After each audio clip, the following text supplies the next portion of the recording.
Welcome to another episode of the All Tense Podcast. I'm your co-host, Josh West, and today I won't be being joined by Clay. Instead, I'm being joined by one of his clients, Antwine Jackson of Enitech.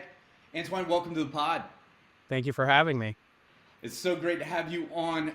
First and foremost, for our listeners out there, tell us a little bit more about your organization, who you help, how long you've been there. Just kind of give us an overview.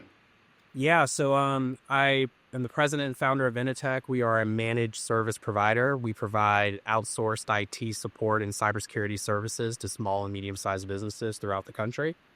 It's very interesting because for the longest time I was competing against Clay in his previous life as an MSP. So that's what's really kind of brought all of this full circle for us working with him in this whole EOS world. Oh, wild. Okay. So tell us a little bit more about what brought you to EOS. How'd you find out about it? Yeah. So, in this whole kind of MSP journey, and I go to quite a bit of conferences and I get a chance to talk to a lot of other MSP business owners. One of the most consistent things I heard was their businesses really started to take off when they adopted a framework like EOS, right? It was the one thing or the one catalyst that helped them get above challenges, whether they were financial challenges or whether they were sales goals or whether they were just, trying to obtain, operational maturity, right? So I think that was the most consistent thing I heard throughout the community. So I knew that it was always something that was on our roadmap, but one of the biggest challenges is getting the people to buy in around you. So I felt like, after participating in some other different, MSP coaching opportunities, I was able to finally get our team to at least give it a try. And I think, working with, like Clay and just implement everybody that I talked to always said, if you're going to do it right. And if I can go back in time and do one thing differently, get an implementer. That was the most consistent thing I heard. So when I found out Clay was, actually becoming an EOS implementer, it just seemed like a no-brainer because he understood our business. He understood the space, and it gave us an opportunity to work with someone who had walked the walk in our shoes. So can you help me understand, and for our listeners out there, what do you feel were the real strengths that Enitech had? And also, relative to that, as you were exploring frameworks and looking at EOS, what were some of the challenges that you found in the business that you were really looking for it to help you with? Yeah. So, there's always this running joke that I am not a details person. I'll own it. And I'll even say I'm not an operations guy. It's not my thing. I'm the guy that can, obviously, give you good strategic advice. I can also be the guy that can, sell you something, right? Or at least give you honest, genuine perspective. But if you need me to be the ops guy, that's not me, right? And I felt like our organization didn't really have any true guidance on that. So we needed to establish something, at least a baseline. And, I have a lot of friends in the industry that have also kind of taken this journey. So for us, it was really important that we could build some type of consistency and just something that everybody on our team could get around. And I think the biggest thing that I really appreciated was the idea of accountability and being able to hold others accountable. And I felt like without us adopting something like EOS, it's not coming from the throne of Antwine, president and founder of Enitech. It's coming from the leadership team, the people behind me that is also trying to strive and achieve the same things. So, and you mentioned getting the team to buy in. So on your EOS journey to this point, it sounds like it really started with you and a lot of those experiences that you had and what you heard from others in the industry. Can you tell me a bit more about getting some of the other team to buy in and what rollout has been like for you? Oh, yeah. So, every time you go to a conference, right, you get this new shiny idea or you get this new shiny thing that you're going to want to implement immediately and flip the business. And I had done this to my team probably a million times, right? To the point where it was fatigue, right? Oh my God, what's this next great idea of the visionary Antwine has that he's going to try to fucking shove down our throat? Not to drop any F-bombs, but that's the truth. But, I think, my wife works with me, which has been great because she's also my biggest critic and supporter. So when I first talked about this, she's like, well, I don't understand. How is this going to, how are you going to get people to do this, right? Or how is it going to change anything that's not already changing? And I think one of the biggest misconceptions is we always think that, working in the business is working on the business, right? And that's not true, right? And if you're not developing leadership, then you'll find yourself living Groundhog Day, which is what I found where we were doing for the last couple of years, where we were essentially stuck. And I was the reason why, because we were just going through the motions, or I was just focusing on the things that really weren't moving the needle for the business, right? So I think once I kind of explained the vision, and I think when we did like the initial meeting, everybody kind of understood, oh, wow, this system actually does work. And it can work if you have someone like an implementer who can be that referee, right? And it's not just something that I'm dictating to the team. It's something that someone from outside perspective can give you. So we'll go there now since we don't have Clay here listening. What's Clay like in the room? What's it like to work with him? It's good. So like, I appreciate that he's very honest and raw. And so, like one of the reasons why, because, I know quite a bit of implementers in the space and just through the just being, in the MSP community. But the thing that really drew me to Clay was he's been where I'm trying to get to. So that's really helpful because he can give perspective. But the thing I appreciate the most is he doesn't put his finger on the scale. He lets us still figure our own stuff out, and he lets us derive our own outcome. So there has been times in a meeting where he'll say, all right, let me put my MSP finger on the scale and just kind of tell you how we did it, or let me just give you a perspective of a way that we've approached it. But he never leads with that, because I've always said, well, fuck, dude, why did we just talk about this for 40 minutes when you could have just led with that? He's like, well, because at the end of the day, it's your company, it's your vision. It's not the company that I used to be a part of, right? So I think that that's one of the things I appreciate. Also, he's very direct, and he does it in a very meaningful way where he's encouraging us to challenge one another, right? And he's encouraging others on the team to speak up and not just agree with me. And I think that is the uniqueness that he brings, because he's not just an observer, right? He's a coach in a sense, right? And he's helping us bring the best out of each other. And he's also encouraging us to challenge each other's ideas, to try to find those things that are going to make us want to strive and push and be better.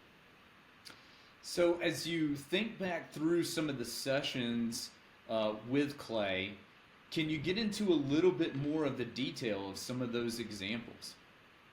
Yeah. So I remember when we were, trying to figure out our core values. And me, visionary, I got to see it like, pretty. It has to be pretty pictures. It has to be something I can just, throw up on a wall or on a brochure. And, he had to like kind of tell me to take a step back and say, hey, dude, this is something that's the essence of your business, right? It is what is going to define Enitech for, years and years to come. It doesn't have to be this pretty perfect marketing, statement, right? And there's been times where, of course, me being a technologist, I'm like, oh, well, my buddy GPT can probably figure that out. And he's like, absolutely not. You need to organically derive these things, because then they are not authentic. So he's called me out for things like that, which has been great, right? And I think because of the fact that I know he's walked my shoes, I have immense respect for him, and I understand, his perspective, right? So That's really awesome to hear. I want to, like, if there's a favorite part of EOS so far that you've really gravitated toward, if there's a particular tool or there was a process that you went through, what's been your favorite? Not necessarily the most useful, but just something that like you're like, wow, I'm really glad I have that now, or I had that experience. So, so we obviously run our meetings through Shreddy, which has been helpful in making it all organized. And, it's so funny because when I first heard about the L10, I was like, dude, I ain't got time for this. I got so much other stuff. I'm traveling. I'm busy. And it's so interesting because the L10s helped develop this sense of discipline, right? Where we're having the same meeting at the same time on the same day. And yes, there are times when we have to move the L10, but we have it every week like it's church, right? And I think that that's really helped us propel forward as a team, because now we're hashing out issues. We're identifying, we're discussing, we're solving, right? And I think that that's been really helpful for us, because we're building this meeting cadence where we really were very dysfunctional and didn't have a lot of communication. I think the other thing too, which has really helped on the component of hiring people and bringing new people to the team, the get it, want it, have the capacity is burned in my brain. So before, I used to always throw bodies at the problem. I'd only see the problem singularity. Like, okay, let's just throw this technician on the team because they're going to just grasp tickets, but not understanding whether or not were they a really good culture fit. Did they have the get it? Did they have the want it? Did they have the capacity to do it?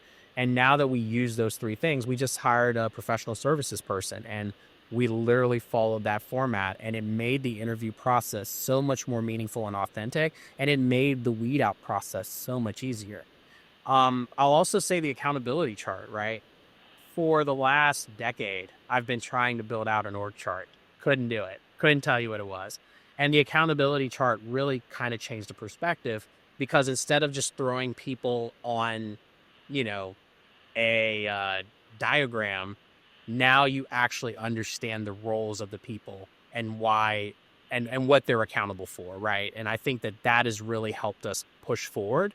And it's also allowed for us to kind of start to build a team where now I'm not the person that has to shoulder everything. So. And what's some of the other feedback that you've gotten from the team about EOS now that you're well into your journey and Yeah. not only the leadership team but some rollouts begun? What are some of the things that you're hearing? So we about? started our technical services L10, which has been good. I think that has actually made things more organized and consistent. So there's been times where Kyle, who leads that, couldn't make the meeting, but Aaron could lead the meeting because it's the same format, right? And I think that's allowed for some emerging leaders to step up on the team. I think it's also given us an opportunity to not just have death by meeting, but have actually intentional meetings where we're actually getting things done and we're solving problems. So I think that's been very helpful in a lot of ways. And I think, obviously for us now, we're starting to see people row in the right direction. I think, and I did some initial feedback from the team on, hey, what'd you guys think of this? And they said initially there was some resistance, right? Because they were like, oh my God, do we have to have another meeting? But now I think what we're seeing from people is these meetings are meaningful because they're actually getting feedback and getting things done, and things aren't just stalling out, and we're not just kicking cans down the road anymore. Okay, that is awesome to hear, and to kind of bring us to the end of the pod, there's two things I want to end with here, Antwine. One is I want to give you an opportunity to let the listeners know how to get in touch with you and Enitech and who you help, and then also I'll bring a little bit of time to catch up on this one. We usually end the episode with a nugget for everyone, so if there's a nugget for our listeners out there as it relates to EOS, if there's something that you could share for our listeners. But first, how do we get a hold of you? Yeah, so Antwine Jackson, Antwine Jackson. There's not too many of us out there. So you can find me on LinkedIn. You can also look up our website, enitechsolutions.com. And really, for anybody that's looking for any type of managed IT support or cybersecurity or even just IT or technology consulting, especially as we move into this new AI revolution, we'd love to partner with you. And even if you just want to talk business and just shoot the shit, I'm always a fun time. At least that's what the word on the street is. Nice. So for our listeners, check that out. And Antwine, take our listeners home with a nugget. So I think the one thing that I'll say is a journey of 1,000 miles begins with a single step, right? So when you embark this journey, you're not going to solve everything overnight. It is a process. It's like going to the gym, right? You just have to keep at it, try to get better one step at a time. And honestly, the mentality should be 1% better, 2% better each time. You're not going to hit 100% overnight. And that's something for a lot of us that are very type A and control freaks on things. You just have to let the process and trust the process. And I promise you, you'll start on one path and it'll feel like it's failing, but that's not failure. That's just growth, and that's part of the journey.